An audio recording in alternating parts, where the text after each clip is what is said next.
Hello, folks. An episode we probably should have done by now today. We're going to actually talk about injuries, rehabbing, all that fun stuff, and coining a phrase that Sinclair put to me. And I don't know if someone's used this before. I've no doubt it's an original idea, but prehab, which is not something I'd actually heard before. We also had a comment put to us, and we're going to use that as part of the basis of this episode. Ryan Seckman reached out on the old Life Behind the Trig Facebook. We're going to again be posting there asking for ideas, and he came up with, do we have any ideas for off-season training through, he said back injuries, but injuries and you know, as a wide net, and he used as an example maybe throwing without weights, etc. Sinclair, I'll put that to you first. Do you get anything to add there? So in terms of injuries, I think if I list like my most significant injuries being out with Highland Games. So I've talked about it before, but I played a lot of rugby and I dislocated my shoulder in a scrum. I think it's worth saying as well, you played at quite a reasonable level, like it wasn't just, Yeah, I local played stuff. okay level. It was sort of semi-professional. So it helped me out through my university days. I got a flat and got some money towards a car and stuff. So it was good, really good. But yeah, I was playing in the semi-final of the Scottish Cup, which again is a good level, pretty fast paced. And this is back when I was 21. But I quite seriously dislocated my right shoulder, which is obviously I'm right-handed. That's my throwing arm. So there's a lot of workarounds that I had to focus on over the coming, well, even up till now, to be honest, 15 years later. So yeah, I'll come on to that, but that's been my most serious injury. Other injuries have just been smaller ones, but also had an impact on my training and my throwing. As you know, I did actually rupture my quad. It wasn't just makeup. Remains to be seen. So that was a bad one. That took a whole off season to recover from. And then one that you've also had, which we'll come on to, but a couple of seasons in the last 10 years, I have pulled my stomach as well, which is pretty significant. So those are my three: dislocated shoulder, ruptured quad, and stomach. What about yourself? There's a sort of similar one here. It's the biggest one I had would have been 2016. One of the first years I was at Crieff hoping to actually throw well, and I tore my stomach. I can remember it as clear as day. Swinging the heavy hammer, first event of the day, getting hyped up. First swing went round fine. Second one I felt a wee niggle, and because I'm young and stupid, I held on and went for the third. Basically tore everything between my ribs and my pelvis. So that was great. That's probably the worst I've had. I went over on my right ankle whilst throwing. Well, not whilst throwing, but out practicing twice. One of those live on Facebook, we've mentioned that before. I once had a 28-pound weight when I was like 17 actually bounce and hit my leg at a games. Again, young, stupid, standing in the wrong place. Rugby, again, didn't quite play at the levels you've played at, but I sort of ruptured, or my AC joint wasn't very happy for a couple of months. And my constant injury that I literally battle every day is my pelvis constantly rotates. And I think that goes back to probably my core being torn. So that's like my daily struggle.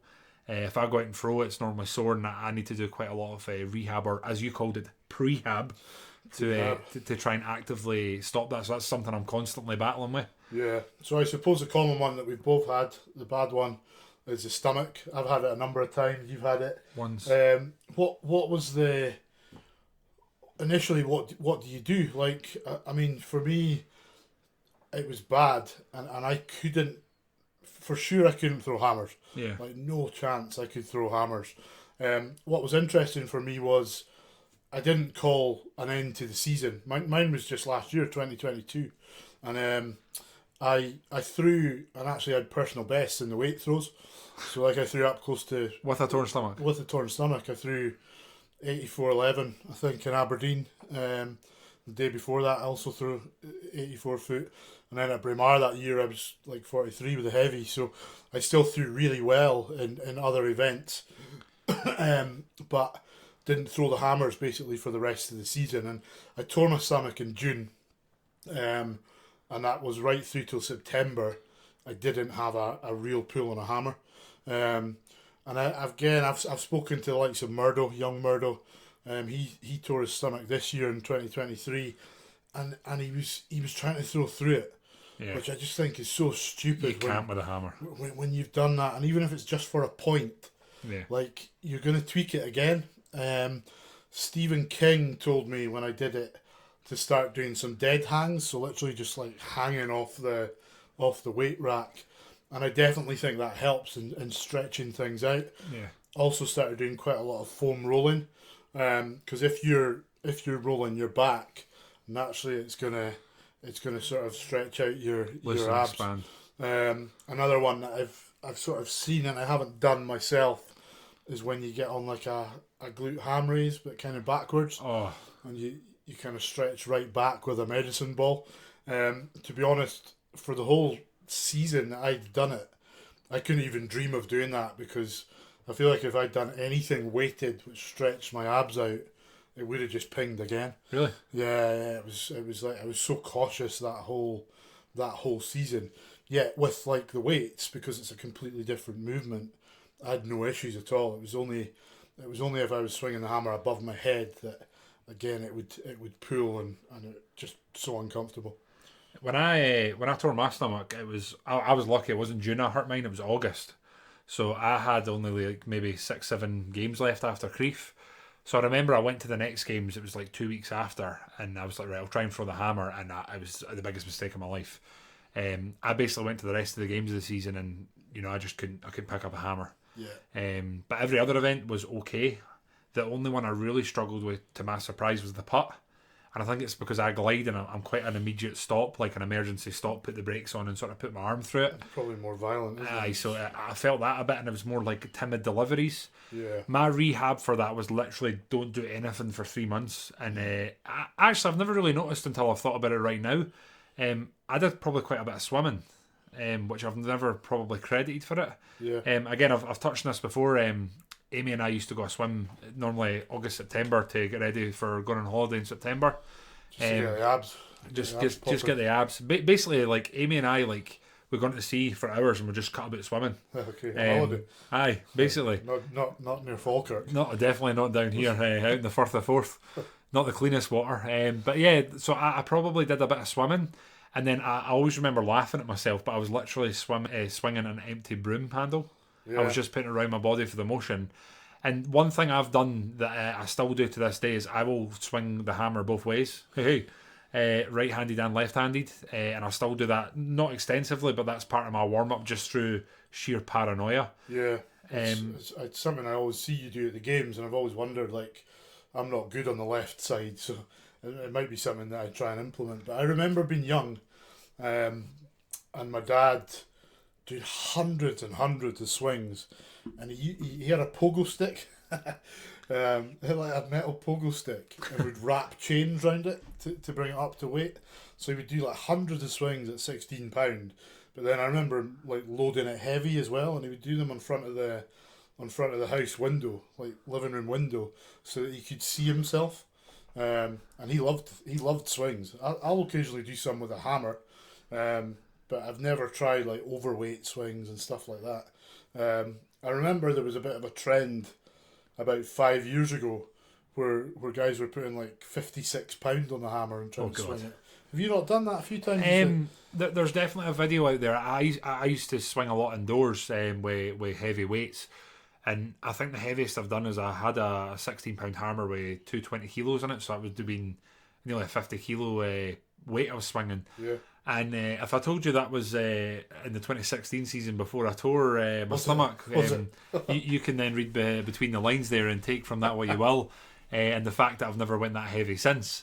But yeah, touching on what Ryan said, you're asking about off-season or during the season training through injuries. I think it's important for you to go out and range find what you can do and what you can't do, and then use that as maybe something you do, say, once a week or once a month to try the same few movements again and see how you're progressing. And that can sometimes be, it can give you an idea if what you're doing is working, or maybe you need to go and seek treatment. Some people, get injured and they think, I'll just leave it, I'll get better. I'm a big arguer for going and getting treatment and maybe using that as almost like a session. So get the area maybe re-inflamed, don't do too much, rest. But I do a lot with Craig Winslow during the season, but we do a lot of cold water stuff after games.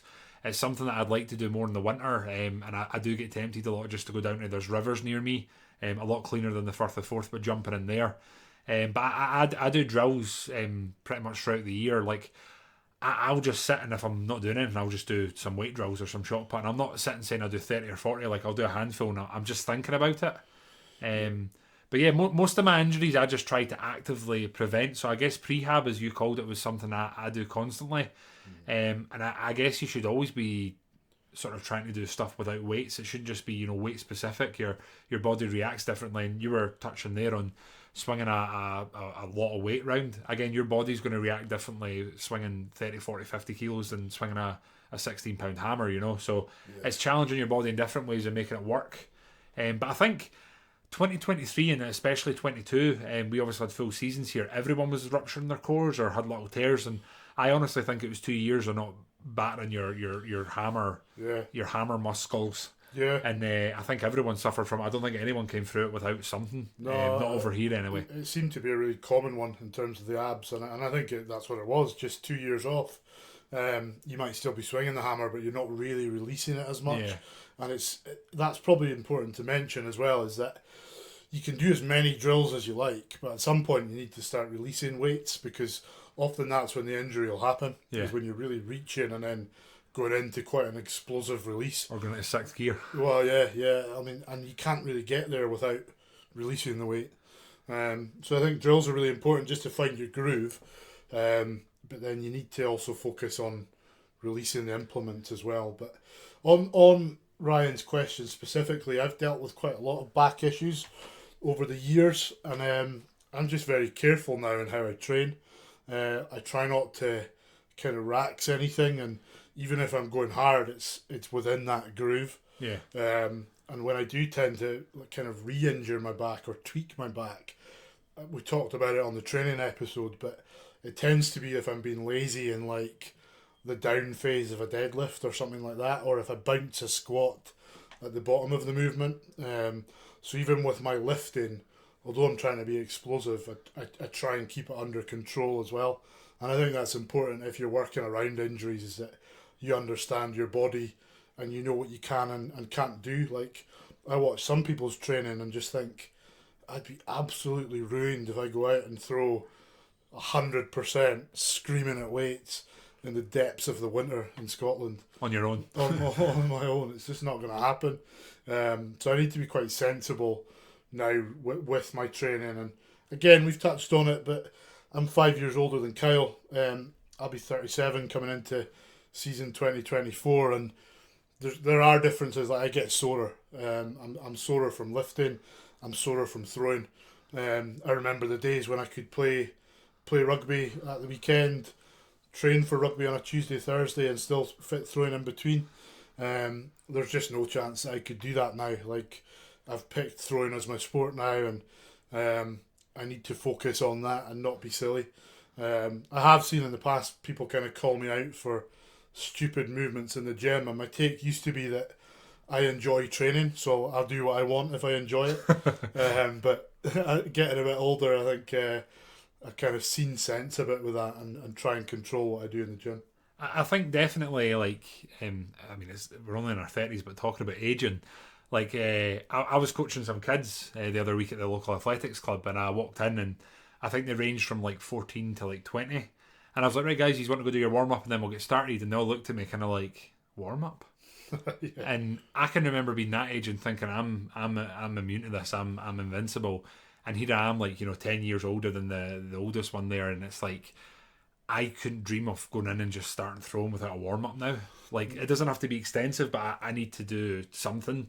And the big thing for me has been skipping. Yeah. But touching on what you're saying, like, you mentioned, like, you can't be drilling all the time. You also have to go out, you have to release weights, you have to throw.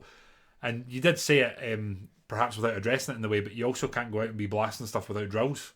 So there's like a middle ground you need to find where you want to exist with. If you take it as 100%, is it 60-40? Does it move throughout the season? Like, you need to find that for yourself. And I think that's something that I've definitely found, that I will throw into a net. Again, I'm lucky to train indoors. I will throw into a net during the winter, and I will have no idea how far I'm throwing until March or April, which can be frustrating, but it can also be like fuel for thought. Like, you've no idea where you are, which is something that I can enjoy. And touching on throwing through injury, I would say I have a pretty good baseline on how my body feels.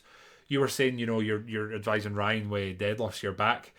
I don't think I've ever done a deadlift session in my life where the next day I've woke up and thought, oh my god, I feel loose as hell. Like my back always feels at least tight or compressed, so I will just do either a hang or I'll do something to try and release it. I've said before, during the summer, if I've done deadlifts, I'll go walk the dog with my wife. Yeah. And I'll be like, 2 seconds, hen. And she's like, what are you doing? And I'll just go hang on like the play park. So sometimes, I get a funny look from not only people around but my wife. But I'll just hang there for even 30 seconds, and the difference I feel on my back is like, it's like this release that I definitely feel a benefit from. It's important to mention as well, like in Scotland we travel a fair bit, and we obviously don't fly like overseas, but we're often in the car for 3 to 4 hours driving to games, and I think it's important to get out and move about. Yeah. And it's something that my dad's always said to do, and you get lazy with. You just want to get to the field and warm up. But if you can stop every couple of hours and just get out and move about for 10 minutes, you feel a lot better when you eventually get to the games. Even stick a hammer in the boot and do a few swings or something. I travel, or did travel a lot for work, and it was an easy thing to do, was just put a hammer in the boot. And even if you're away staying in a hotel or something, you can just go out and get some swings in, which again is really good training. Keeps you kind of grooved in that movement. You could also probably give off some like really weird serial killer vibes if somebody didn't know what you are or what you do, and you've got a hammer in the car. Yeah, exactly. You need to justify it. There's a story about that actually. I think it was like one of the Edmonds games that the guys were travelling up to. Was it a games in Aviemore? I think it was like John Paul Sigmarsson in a loaded small car with full of weights and spiked boots and stuff. But the other thing, like you mentioned, their warm ups. Most of our big games, so I think of a Boyne, Braemar, Lonich, Braemar being the worst offender. Yeah, like we don't get warm up throws. You're lucky to touch the implement. Nah, sometimes you're not allowed to touch it at all. It's literally like kept in a secret box, safe, and then pulled out for the first event. So that often happens. We just don't get warm ups, and then traditionally we've talked about some of the Glenfiddich judges, but Neil Fivey and Gordon Forbes will they'll judge the morning, the under 25s, 10-11 start. Yeah, the 10-11 start in the morning, and then they'll always go for a quick bite to eat at lunch. So it's always a bit of a guessing game as to when they're going to kind of come out of the tent after the sandwiches and say, right, let's go. So you're kind of like having to warm up, not quite sure when you're going to start. But obviously, like, the warm up needs to be pretty generic if you don't have access to the implements. So you do a lot of kind of, like you've talked about it previously, in your training you'll do a lot of kind of hurdle stuff and quite an athletic type warm up. Not that you've got hurdles at the games, but you do tend to do kind of quite an athletic type warm up where I'm probably not as good. Like I would always do a team warm up in rugby, so my individual warm up's not quite as strong as yours, I don't think. But I mean, definitely important. Part of your warm up I see every games is you always rock up, right? And Sinclair will come on the games with his box, his big smiley face and his full head of hair. And you're already looking at his bald Kyle thinking, look at this smug bastard. He'll rock up, he'll put his box down, and then he always takes his jacket off and he ties it on a chair. It's essential. And that's him planting his flag that this is base camp patience. It's essential. And it's one of his go-to moves. But I would say I'm a big fan of, if I can, get my hands on the implements and even just going through the movement with them. Doesn't always need to be 2 turns with the weight or even just swinging it and getting to grips. Yeah. And as someone with larger hands, there's some weights that I can struggle to even get. There's some weights I can really struggle to even get my hand in. So a lot of the time it's just getting climatized with what you're competing with. And training, I'll do a lot of like breakdown movements to throws. So I might go in and putt, and I'll only do like putts where I'm standing, but my legs aren't fully involved. Yeah. So I'll be maybe like just a gentle squat on the legs, throwing, and again, I'll do some left-handed, right-handed stuff with the putts as well, just to try and balance it. Again, my injuries have made me paranoid So I don't know if it does benefit me, but mentally I need to do that now to feel like secure in my being at throwing Yeah. and confident with it, the base I've got, and here we go. But I think coming back to the question, like I suppose training and throwing through injury, for me it's very similar to playing rugby. You kind of need to know the difference in just being sore Yeah. and having an actual injury. You're often going to be sore, hopefully not as much in season because you're tapering back on the lifting. But if you have an actual injury, you can at times throw through it. And like I said, I've had personal bests in the weights when I've had a torn stomach. So you just need to know your body and know what you can do. But I would say you can at times throw through injury. Kyle, big change coming for you. You've got a baby on the way. Yeah. How do you think that's going to impact on your training and your throwing, if at all? Obviously, we've got the group of lads that we speak with all the time, and most of them are parents by now. I don't think this is something I can prepare for and sit here confidently and tell you my training will be completely unchanged. You've obviously been there, you've done it, you've got the t-shirt twice. Yeah. You've got obviously two lovely wee daughters. One of them the spitting image. But yeah, I've got a wee boy due ideally in January. But you never know when they're going to come. Yeah. And I think I train during lunchtime a lot of the time, weights wise anyway. And sometimes I also nip down on my lunch, I'll have a throw. I think with my wife being on maternity leave, I'm hoping that won't change too much, but I'm obviously going to be mindful that this is a two-person game. It's not a case of just what I want is what happens.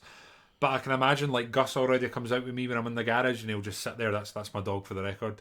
He just sits there like quite content to be involved, and I'd like to think during the summer if I'm doing that I could hopefully do something similar. Just take the wee one out in a bouncer or a stroller and just park them at the edge of the garage and be like, hey.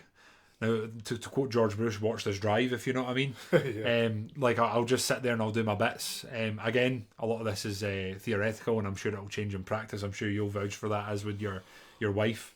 You sort of train when you can, and it probably again I'm predicting that it's going to be a case of quality over quantity, and you're going to try and train less, but be more on the ball and do what's required more. Yeah, I would say that's the biggest change for me is just planning really.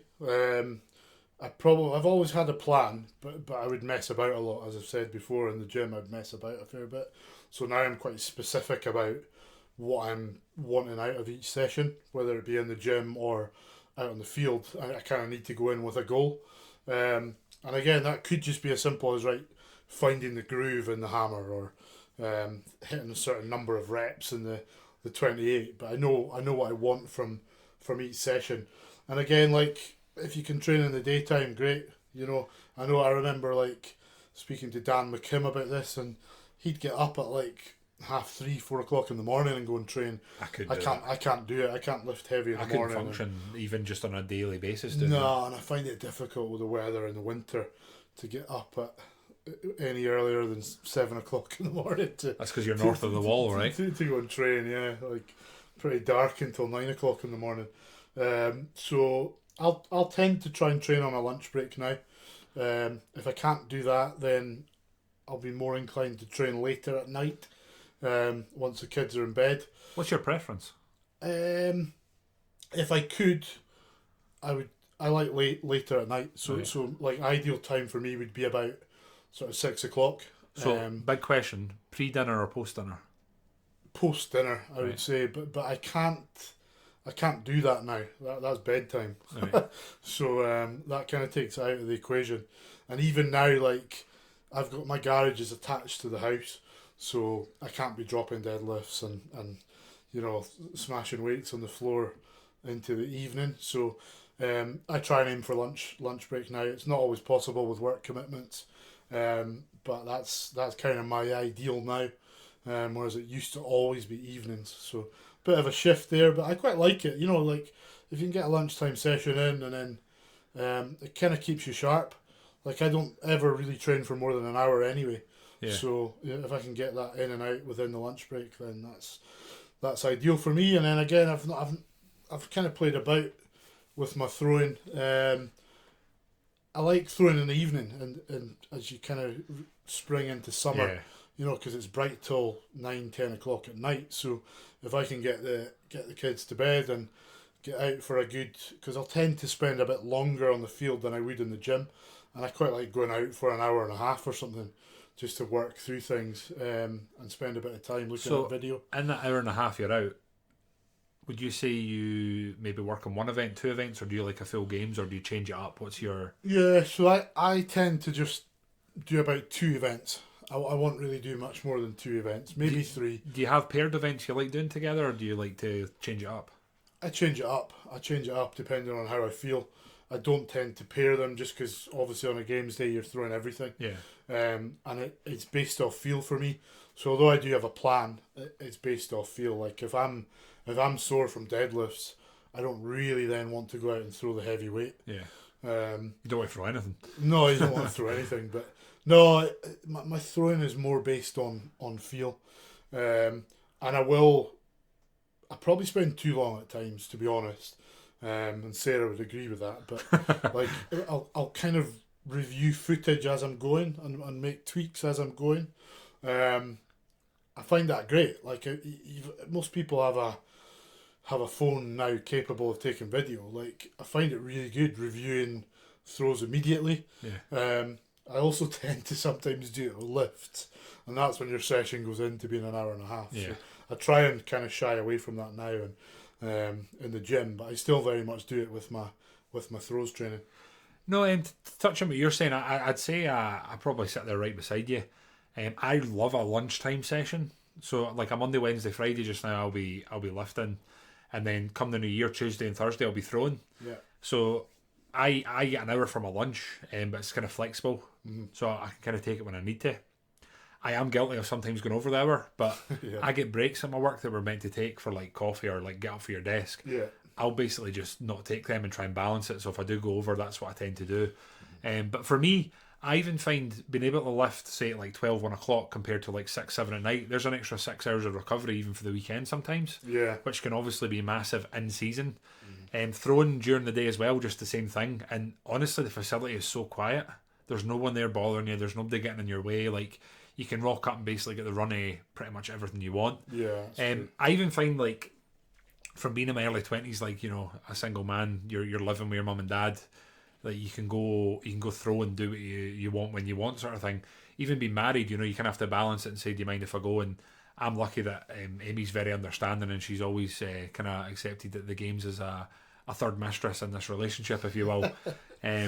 But like work commitments, my work are pretty flexible with travelling to compete. They've always been super supportive, and again, as long as my work gets done, they don't really kick up a stink if I'm maybe, you know, slightly over the hour for my lunch, or again, I'm not taking the piss, which I think is the main thing. I know we're probably both similar, that we're kind of trusted in our jobs. And yeah, I think so. Like, I've recently changed jobs just about 6 months ago. I was previously working with Scottish Rugby, and that was probably more challenging because most of my work was in the evenings. Like, I did a lot of coach development, and when you're doing that, you're predominantly working with volunteers. So they're obviously at rugby clubs in the evenings. So that was quite challenging at times, especially in the winter, which is the sort of rugby season. I work for local authority now, and it's more of a 9 to 5. I'm really liking it. I think it provides me with more routine than I've ever had, which kind of fits in with family life, and will hopefully have benefits for training and just nailing that schedule down. So yeah, we'll see how that goes over the next few months, but looking forward to that. I think like another question that came through was Ray over in Victoria. Ray of Sunshine, I call him because I cannot pronounce his surname properly. Ray of Sunshine, axe thrower. And Ray kind of asked how we deal with nerves in the Highland Games, and is there any sort of mental training that we'll look to do. My wife Sarah is a psychologist and does not help me there at all. No, that's not very fair. But my I don't know if I'm best to answer. I don't know, Ray, if you listened to our Worlds recap, and I bottled the first event and filled the Braemar Stone on my first 2 putts. So, but nah, I mean, I think we kind of touched on this in our training podcast, but I think you can deal with the nerves if you've done the training and you've done the reps, because then you can kind of commit to a throw and give 100%. Whereas I have at times gone into seasons knowing that I've probably not done enough throwing in the past, and that's when nerves can tend to get the better of you. I suppose the flip side of that is sometimes you get good throws out of fear. Yeah. Like you kind of know that you've not done enough, but you've probably got the reps in the tank from previous years. Like you kind of money in the bank, you know. So you can at times pull on that, but I'm much more comfortable if I know, like I'm coming into games. I've done the training, I've done the reps. I know it's there in training. I should be able to replicate that in games. Like I think my dad always gets a bit frustrated at times when I have big training throws and can't always replicate that in the games. Like you want to throw your personal best in competition. Nobody cares what you do in training. Yeah, I think that's definitely I think we all suffer from that at times. Like Yeah, you chase a number that you can't quite obtain in the yeah, the furnace, if you will. But yeah, dealing with nerves, I have to say one thing I've done that I try to do in pretty much every event to negate nerves is every event I do. You know, we get 3 throws. My first throw is always like an 80% get one in, and it's something I would say I learned the hard way once. So every event I do, even at the Worlds, I try to go in. Other than certain events where you're trying to make a mark, but I'll go in and I get an easy 85% throw. That's my mark, and then I can get 2 throws where I can just say, technique is for the week and just sort of blast it and put it out there. So I would say that I wouldn't say I'm not sitting here like going through throws in my head, although I do think about throws a lot. Like if I'm in the bath or I'm just driving, I'll be thinking about like, oh, what am I doing with my feet? What am I doing with this? yeah, So I suppose, Ray, inadvertently I do, but I don't. I'm not like, I don't have a mark in my calendar where I take 15 minutes a day where I'm like, right, be mindful about throwing or, deal with nerves. Like, again, I try and put myself in the most confident position where I can sit and say, I've done what I needed to do. I'm confident here in my abilities. I'm not going to essentially shit the bed. I'm going to do my best to put myself in a position where I don't really need to worry about nerves. But they're always going to be there. Obviously, when you're on the edge of a throw that matters, you need to produce a number. I mean, I don't know how many times I've watched you pit me in the third round in the weight, and that's down to you dealing with nerves. And you're talking about you shitting the bed at Worlds, like you got 2 fouls and you got one in, so you didn't shit the bed. Like yeah, you're dealing with nerves even through that. yeah, definitely. And at the end of the day, you're the one that kind of puts expectations on yourself. This is something I kind of have realised over the years is that other than yourself, maybe close family, like nobody's really putting expectations on you, Yeah. Like, and if you have a bad day, you beat yourself up, but nobody else really knows or cares. And that's something that I've found is like I'll beat myself up after a bad day or a bad games, but people don't know the difference in watching an amateur games or a top level professional games. Yeah. They just like seeing people throwing stones in fields. Obviously means a lot more than that to us, and I think it's essential that we do put pressure on ourselves and we have expectations, because if not, like without setting goals, we're not really going to get anywhere. But we also need to remember that like it's Highland Games and it's a hobby that we're doing. Yeah. So we can't let it affect other things in our lives if we have a bad day, and I'm sure for all of us it has. 100%. I mean, there's that expression, you can't turn anything into a diamond without a bit of pressure, but sometimes you are just a lump of coal, right? A lump of coal, yeah. What's the other saying? Diamond in the rough. Can't polish a turd, but you can roll it in glitter. Yep, and some of the glitter will stick. That's the one. That's the one. I guess they're both trying to convey the same message, really, aren't they? Yeah. Another interesting thing, it was actually my wife Amy that sort of put this to us, and it's something that neither of us had ever considered. Do Sinclair and I have an advantage from starting perhaps a little bit younger than some folk? I know the first time I threw a Highland Games hammer, I would have been like 13, 14. And again, I was coaching some kids just the other week. The fella I was out throwing me was like in his early 20s. Yeah. Never thrown before. Is that an advantage? Do we have an advantage? Like, we've got longer to pick up bad habits, but we've obviously got longer with our hands on an implement. It's like, what is the advantage? And I personally feel like, especially with a hammer, throwing it from a young age, I definitely think I've had ingrained into me that it's just quite a natural movement. Yeah. I don't know if you would argue the same. Yeah, or your no, thoughts. I would agree, and I think you kind of hit the nail on the head in saying that often it's bad habits. But from being exposed to the Highland Games from a young age, you're naturally going to pick things up. And in coaching, like they talk a lot about 10,000 hours to get to elite level, and it's not always the case because you get early specialisation sports like swimming and gymnastics and things. But I certainly think it helps having a bit of a throwing background, and you see that with a lot of these collegiate throwers like Kyle Lilly, Aaron Castle. Like a lot of these guys coming through have thrown a lot, just thrown a lot. Yeah. In terms of athletics, They've there's got a various base there. events like shot put, discus, wire hammer, whatever it is. Like they've thrown a lot, and in Scotland, a lot of the guys. Like if you think of Lauren Coulthard, he's been throwing like full games since he was like 14. Yeah. And he would do the under 25s in the morning, and then he would do the open in the afternoon. So essentially, that's like it's there to protect throwers, but essentially he was throwing 2 games per day, often Saturday and Sunday. So that's a hell of a lot of reps, even if you're not training at all. It also goes back to us saying about throwing when you're younger and being able to do stuff, because Yeah. I've thought about that myself. You know, you turn up, you do 5 events in the morning, 8 in the afternoon, you go and you do it 2 days in a row. See the thought of that now. Yeah. My knee, I can actually feel my knees going, oh. Yeah, it's just being young, isn't it? But yeah, I mean that's a lot of reps. So I definitely think there's benefit in starting the sport young. In Scotland, I would say though, I would always encourage youngsters, rather than come to the Highland Games when they're 13, 14, 15, is go and do athletics, because you've got more potential to get further in athletics. And if you don't, you can always come to the games, you know, once you hit your late teens, your early 20s. And we've seen, like, right now, George Evans is coming through. He was on a scholarship to America. He's still sort of flirting with what he wants to do. Yeah, he's not made the call yet. But, I mean, George has thrown the discus close to 60 metres, and he's over 17 metres with a shot. Obviously a naturally talented guy. He's got that throwing background. So I would encourage youngsters to throw athletics, and like a good example of that is great Scottish thrower Bruce Robb. Bruce's boys, who are called Wee Bruce and Big Murray, who's younger than Wee Bruce, are both training hard for shot and discus, and they're doing really well. Both Scottish champions. No doubt they'll come into the Highland Games and do really well.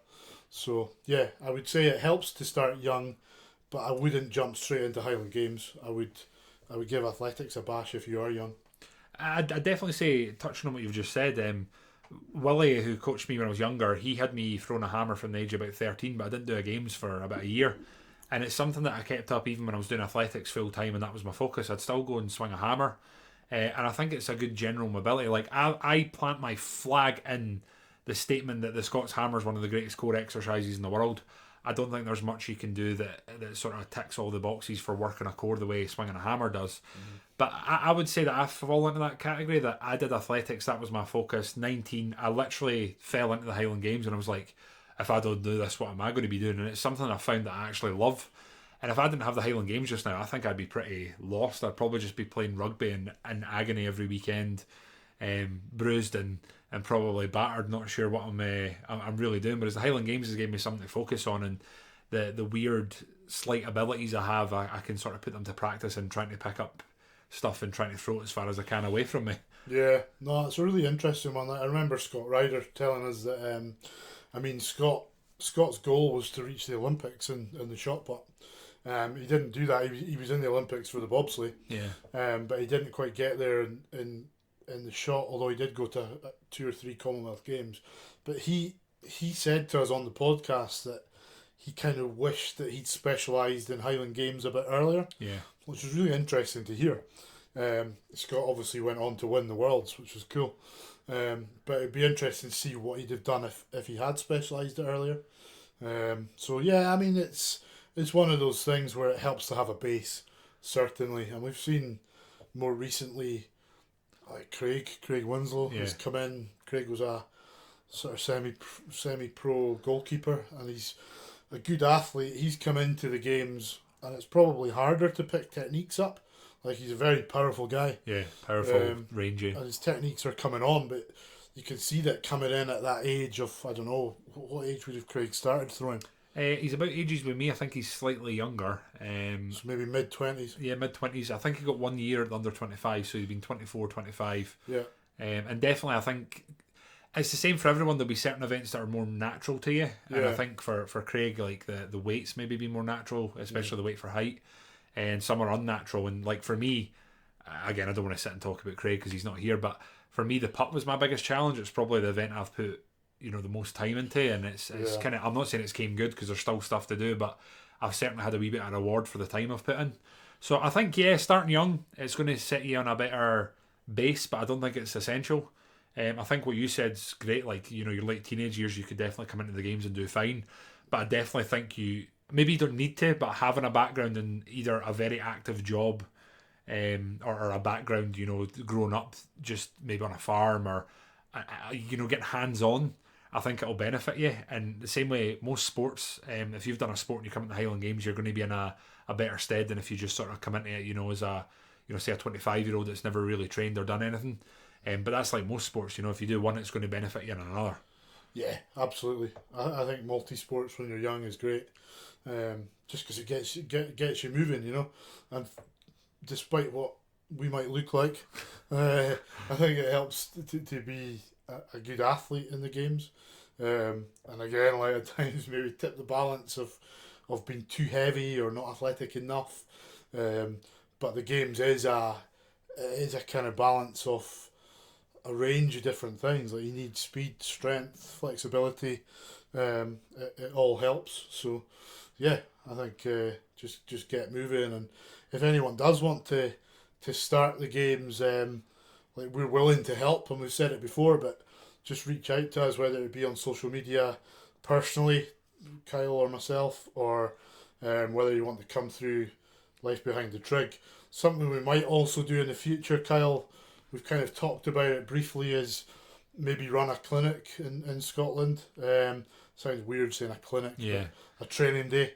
I know they're quite successful over in the States, and we've done a few training days through the RSHGA, but it is something, that they're quite well attended, but I'd love to put it towards people who actually want to throw, and this will be their passion. Yeah. So I mean, we're thinking maybe pre-season around April or May. We'll maybe look to do that somewhere around the central belt of Scotland. So again, when this goes out, let us know if that's something that you would be interested in, because we're really keen to just get some feedback and see if it's worthwhile as looking to find a venue and get some t-shirts printed up and stuff. Yeah, make it worthwhile for anyone interested.